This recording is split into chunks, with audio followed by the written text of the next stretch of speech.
Olá, eu sou a Débora e você está no Segunda Chance, o nosso videocast sobre doação de órgãos. Se você não ouviu os nossos primeiros episódios, eu te convido a conferir a nossa conversa. Mas eu já declarei antes que eu sou doadora de órgãos e que minha família está orientada a autorizar a doação quando eu morrer.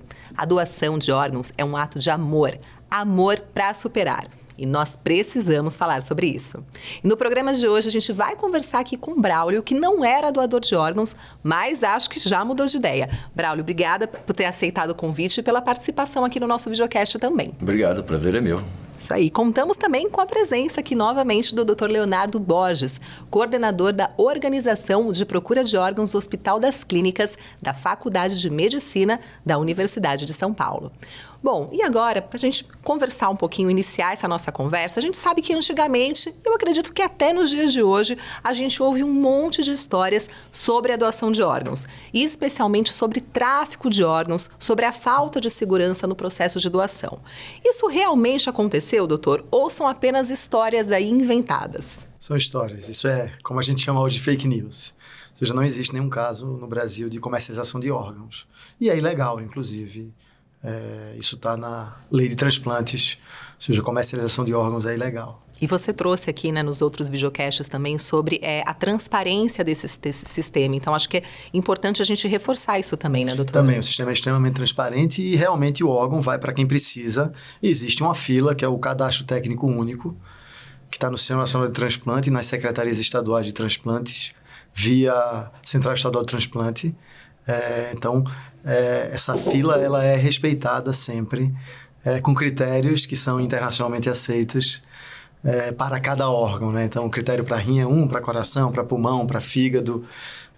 E aí a gente segue esses critérios na hora da distribuição e da alocação desse bem escasso, desse recurso que é o órgão, né? Sim, sim. Olha, eu acho que vale aqui também, né, a pergunta e o esclarecimento sobre esse sistema de doação de órgãos no Brasil e no mundo, que realmente é, então, super seguro. A gente pode ficar tranquilo aqui, quem ainda não é doador de órgãos e pensa em se tornar um doador de órgãos. Sim, sim. No Brasil é extremamente seguro, eu participo dele, trabalho dentro do sistema, eu sou coordenador de uma organização de procura de órgãos há já mais de 15 anos. No mundo, geralmente, na maioria dos países, pelo menos os que eu tenho conhecimento, também o sistema é bastante seguro, se é mais ou menos justo, igualitário como o do Brasil. Existem comparações até que a gente pode fazer e eu acho que a gente pode até conversar um pouco sobre isso, mas os países que eu conheço, o sistema é seguro, é transparente, é justo e tenta ser o mais justo possível e o mais igualitário possível. É importante a gente reforçar isso também. Então, quero aproveitar também o nosso convidado aqui e perguntar para você se você já ouviu essas histórias também, esses mitos sobre doação, e se você acredita que isso pode influenciar até hoje a decisão das pessoas a se tornarem ou não doadoras de órgãos. Olha, Débora, eu não só ouvia, como eu acreditava nisso. E eu ainda tenho uma pequena dúvida, mas eu tirei esse medo, doutor. Assim, esse foi meio do passado. O meu medo maior era... Acho que é o medo de muita gente mais velha. A gente é meio turrão, né? Assim, e se eu estiver vivo? E se eu não estiver morto? De repente o pessoal fala, morreu. Mas tem gente que morre, sei lá. A gente ouve história de... estava arranhado o caixão porque o cara foi enterrado vivo. Então... Quem me fez mudar um pouco de ideia foi minha filha, né? Mas eu ainda tenho um certo receio. Braulio, então aproveita para contar pra gente aí detalhadamente como que sua filha conversou com você, como que mudou de ideia. Achei interessante isso. Minha filha, Jaqueline, ela é delicadinha, né? Ela chegou pra mim e falou, pai, você é burro, hein? Assim, uma delicadeza. Falei, nossa, você é burro. Eu falei, mas filha, e se eu estiver vivo? Não, por que estiver vivo, pai? Hoje não tem mais isso, eu não... Como é que é catalepsia, é isso? Isso. Ela falou assim, mas nem não sofre disso, tal. Eu descobri depois que ela falou, fui lá no Google, descobri o que é. Aí eu falei, não, mas eu tenho esse certo receio. Quer dizer, bastou ela conversar bem comigo, explicar direitinho, eu mudei de ideia. Olha que bacana, né? Então a sua filha trazer também essas informações, né? Ali uma cidadã... Não, ela é mais esclarecida, mais né? Esclarecida, lógico. Que bacana isso. E doutor, existe também essa desconfiança, né, que o Braulio trouxe aqui pra gente, quanto ao diagnóstico de morte cerebral para autorização dessa doação de órgãos? Existe, eu acho que várias famílias têm uma dificuldade de entender esse conceito, né? Então, a gente está centrado, a gente já falou aqui anteriormente, que a vida está no coração. O coração parou, eu morri. E, na verdade, é um pouco diferente, né? A vida está no cérebro. Ou seja, o cérebro parou, eu morri. E aí é onde vem o conceito. E aí, o diagnóstico de morte encefálica, Braulio, é extremamente seguro no Brasil. Ou seja, ele é determinado pelo Conselho Federal de Medicina. Existem critérios. Um grupo de especialistas se juntou, criou esses critérios e a gente respeita. Então não tem mais esse medo de a pessoa achar que está vivo, como eu tinha, assim, se eu estiver vivo, quer dizer, a partir do momento que foi comprovado que o cérebro apagou mesmo, então é isso. Exatamente, ou seja, a morte encefálica é igual à morte de uma pessoa. Sim. Entendeu? Esses casos que você conta de caixão, isso era outra situação, isso é catalepsia, como você falou, isso é a morte. Outra não tem essa ligação com a morte encefálica, ou seja, a morte encefálica, o paciente está na unidade de terapia intensiva, o paciente está recebendo cuidados médicos, está entubado, está com uma máquina que está respirando por ele, e aí a gente vai lá e vai fazer testes nesse paciente, dentro de uma unidade de terapia intensiva ou de um pronto-socorro, pelo menos. E acho que é claro, né, deixar essa informação, doutor, que a gente estava até conversando nos bastidores também, que depois ali de diagnosticada a morte encefálica, não existe a possibilidade ali de voltar à vida, né? Que eu acho que também tem um pouco esse mito em relação a isso. Sim, existe esse mito e não existe, tanto que essa é a base para todos os sistemas de transplantes do mundo, né? O diagnóstico de morte encefálica. E eu só posso, isso é uma regra de ouro do transplante, eu só posso tirar órgão de quem está morto. Então, isso é a regra de ouro e aí a gente respeita isso a ferro e fogo. E aí no Brasil, só para você entender, 2 médicos diferentes têm que examinar o paciente. Médicos capacitados para realizar esse tipo de exame. E, além de 2 médicos diferentes, eu tenho que fazer um exame complementar ainda. Eu tenho que ir lá e fazer um exame no cérebro, que é, por exemplo, um exame que vai ver que não tem fluxo de sangue mais no cérebro, que a gente chama de Doppler. Ou um eletroencefalograma que não vê atividade elétrica, só para dar exemplos aqui de exames complementares. Então, são 2 médicos diferentes, com intervalo de tempo, mais um exame complementar. Só assim eu posso determinar a morte cerebral, a morte encefálica de uma pessoa. É muito criterioso. Eu vou convencer, eu tenho uns amigos meio velhão, meio turrão, vou convencer eles. Bom, conversa também, Braulio. Já coloca o link nesse videocast. Minha filha me convenceu, mas não com esses detalhes. Né? Só para ter uma ideia, existem países onde é só feito um exame clínico neurológico. Um médico vai lá, ele faz um exame e declara a morte do paciente. Aqui no Brasil, não. O Conselho Federal de Medicina determinou isso, ou seja, 2 médicos diferentes, ou seja, se um errar, o outro não pode. Ou ele está checando e rechecando, né? Sim. O que a gente faz, você minimiza muito a chance de erro, além do exame complementar, que no Brasil é obrigatório, em vários países do mundo não é obrigatório. Então, só para a gente entender a segurança... Então, o Brasil sai na frente também nesse ponto, né? É uma questão de segurança, é uma questão de cultura. Sim. Eu acho que... Legal. Mas eu acho que é extremamente seguro, eu estou muito tranquilo com esses critérios. Muito tranquilo, e eu acho que me dá uma segurança para fazer o que eu faço. 100% certeza. E para conversar com as famílias, enorme, né? Sim. Porque quem vai conversar com as famílias e conversar sobre doação, solicitar doação, pegar a autorização da doação, somos nós. E a gente se sente mais seguro também com essas informações, sem dúvida, viu, doutor? Espero que sim. E eu vou apresentar uns dados aqui também para a gente esclarecer mais sobre a segurança da doação de órgãos. No Brasil, o tratamento é todo feito pelo SUS. E você sabia que um doador pode salvar até 8 pessoas? Pois é, gente. O Brasil é o 2º maior transplantador do mundo e possui o 3º maior cadastro de doadores de medula óssea do mundo. São números para a gente se orgulhar, né, doutor? Exatamente. Eu acho que o Sistema Único de Saúde do Brasil ele é muito forte, extremamente resiliente, bem estruturado. Obviamente que, como tudo, precisa ser aprimorado. O SUS precisa ser aprimorado. Doação e transplantes precisam ser aprimorados. Então, mas esse é o nosso dia a dia.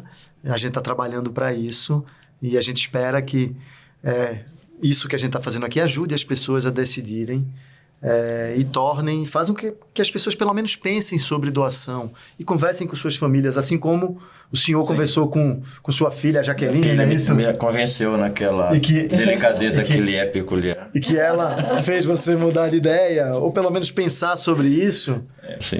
Não, ela chegou dura, mas depois ela explicou. Foi bacana. Foi legal. Ela não é tão dura assim, né, senhora? É que eu falei de um jeito assim que eu não doava, de um jeito meio grosso, né? Você foi ríspido com ela foi de volta com o senhor. Mas depois te trouxe as informações aí também, né? Isso que é importante. Não detalhado assim, mas bacana. E doutor, quem pode se beneficiar do transplante? as pessoas que precisam, né? Então, qualquer pessoa que precise por qualquer motivo de um fígado. Então, por exemplo, um paciente que teve uma cirrose por hepatite, é uma pessoa que vai poder se beneficiar. Uma cirrose avançada por hepatite A, uma hepatite fulminante por hepatite A, hepatite B, hepatite C. Todas essas doenças podem levar a cirrose. Um ex-alcoólatra, que também evoluiu com cirrose, parou de beber, ele pode se beneficiar de um transplante. Isso para citar exemplos.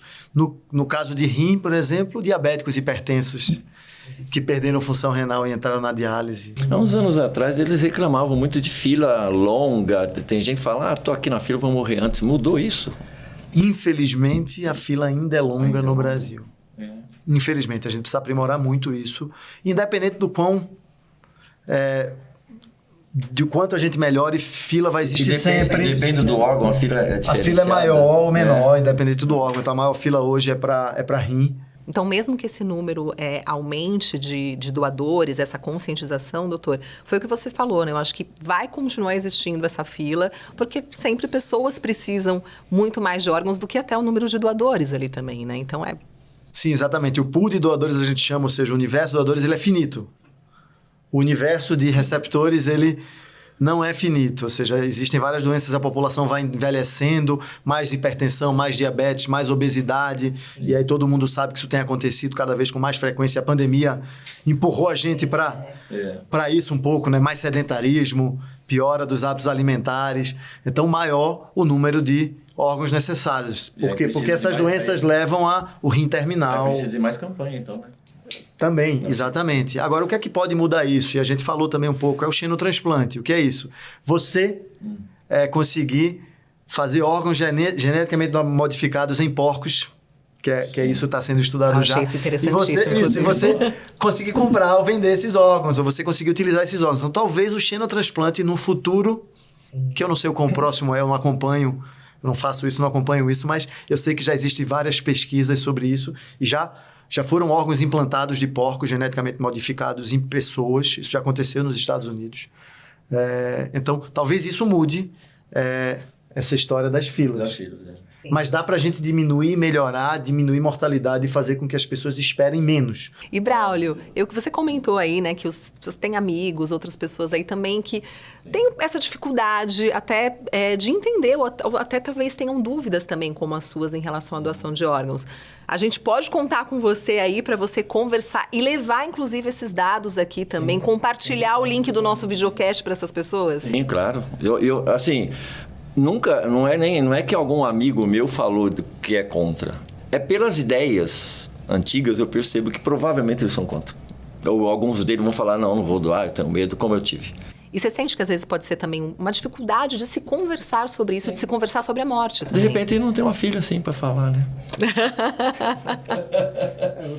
Doutor, mas falando agora sério, trazendo esse exemplo aqui do Braulio, é importante às vezes talvez que por exemplo, um familiar ali que já tenha mais essa consciência, que talvez tenha assistido aqui o nosso videocast, que converse também com os outros familiares, né? Sim, eu acho que isso é super importante. Eu acho que a conversa sobre morte e o desejo em vida, que você quer que seja feito com o seu corpo após a morte, é importante. Ou seja, às vezes as pessoas definem roupa, definem caixão, definem se querem ser cremados ou não, mas não definem se querem ser doador ou não. Sim. Mas deve ser um alívio, né? A pessoa imaginar que ela vai morrer e o coração dela está vivo em alguém. Dá a impressão que a pessoa está viva, né? Exatamente. Em parte, então a doação... uma coisa estranha assim. De órgãos, ela é importante. Primeiro, por quê? Porque existem pessoas precisando. Você consegue ajudar alguém a continuar vivendo. Segundo, porque é bom fazer o bem para a maioria das pessoas. Então, a doação é uma boa decisão. Inclusive, doutora, a gente estava conversando ali nos bastidores também, e você falou uma palavra que eu acho que é muito importante, que é ressignificar esse momento, né? Exatamente. A família que doa órgãos do seu ente querido, ela ressignifica a morte do seu ente querido. É como se seu ente querido estivesse vivendo ainda em outra pessoa. Isso facilita o processo de luto. Então, a doação ela é positiva para a maioria das pessoas. Existem várias pesquisas mostrando isso, que as pessoas que dizem sim à doação, elas voltariam a dizer sim, e que elas acham que isso foi positivo. Então, olha que coisa bonita. Né? Dá impressão. Vou até aproveitar para dar um spoiler aqui, que os outros videocasts aí a gente vai conversar, inclusive com a família de um doador e com uma pessoa também que recebeu aí um transplante. Então, para a gente também trazer essa experiência de todos eles, né? Havia uma regra, não sei se mudou, de você não querer ou não poder saber quem foi o doador. Mas eu já cheguei a ver vídeo de uma pessoa que gostaria de escutar o coração do filho e foi até a pessoa e colocou a cabeça, escutou. Isso é uma regra ou é... É lei. No É Brasil lei. De isso é não lei. saber a... Infelizmente, no Brasil, E isso qual é motivo? contra a lei. É porque a gente não sabe como essa relação vai se desenvolver. Mas, por exemplo, nos Estados Unidos isso acontece. Então, Então esse vídeo que eu vi esse vídeo que você viu provavelmente é de fora, deve ser americano, porque eu conheço vários vídeos americanos de encontro, mas eles têm um cuidado e eles monitoram esses encontros. Eu já fui conhecer serviços de doação de órgãos nos Estados Unidos e eles têm toda uma estrutura para realizar esses encontros que não existe ainda no Brasil e que nem pode porque é ilegal. Obviamente que enquanto sociedade, se a gente entender que isso é positivo, a gente pode rediscutir e mudar a lei, como várias ao longo do tempo foram mudadas. O senhor saberia explicar para a gente o porquê isso é ilegal aqui no Brasil? Qual que, sei lá, seria o cuidado para eles não se conhecerem, não terem essa informação? O que é que eu vou imaginar? E aí eu não sei quem fez a lei nem por que proibiu esses encontros, mas você pode tornar uma relação... Achar que aquela pessoa é o filho dela, Isso, né? imagine que eu recebi o coração do seu filho. Aí você vem me abraçar, porque agora você é meu filho. E aí você vem agora dizer, não beba, não fume, porque você está com o coração do meu filho. Sim, Então olha só que coisa estranha. Porque ele fica sempre encontrando e a vida da pessoa não quer, né? Isso, e às vezes eu não só quero. Então, nos receber. Estados Unidos, quando acontece esse encontro é extremamente... existe um cuidado para que isso seja feito. Então, a pessoa que recebeu o órgão, que quer conhecer o doador, vice-versa, manda uma carta, essa carta não é identificada, eles trocam algumas... O primeiro encontro ele é monitorizado e aí eles continuam monitorizando por uma época. Então, existe uma estrutura, não é assim, vai lá e conhece. Sim. Eu queria saber o nome de quem doou o coração para mim, ou eu queria saber o nome de quem recebeu o coração do meu filho. Sim. Aí você vai lá e entrega. Não é isso que acontece nos Estados Unidos. Esses encontros, eles são monitorados, existe uma vigilância sobre isso. Infelizmente, no Brasil, não é permitido. Não sei se infelizmente, porque eu também tenho dúvida. Esses detalhes todos que você trouxe aqui, exatamente, eu também realmente acho eu preciso... ainda estudar melhor o tema para tomar uma decisão. Mas eu acho que se a maioria da população no Brasil quisesse, eu acho que aí existe uma discussão importante para que a gente abra espaço para mudar a lei e permitir e criar regras para como esses encontros seriam realizados. Olha, gente, passou muito rápido. Infelizmente, a gente chega ao fim aqui de mais um episódio do nosso videocast Segunda Chance. Rápido mesmo. Rapidíssimo, né? Eu agradeço a participação do Braulio, nosso convidado. Muito obrigada. E também agradeço. do Dr. Leonardo Borges, que nos ajudou aqui a entender mais sobre a doação de órgãos no Brasil e sobre como ajudar as pessoas que precisam desse ato de amor.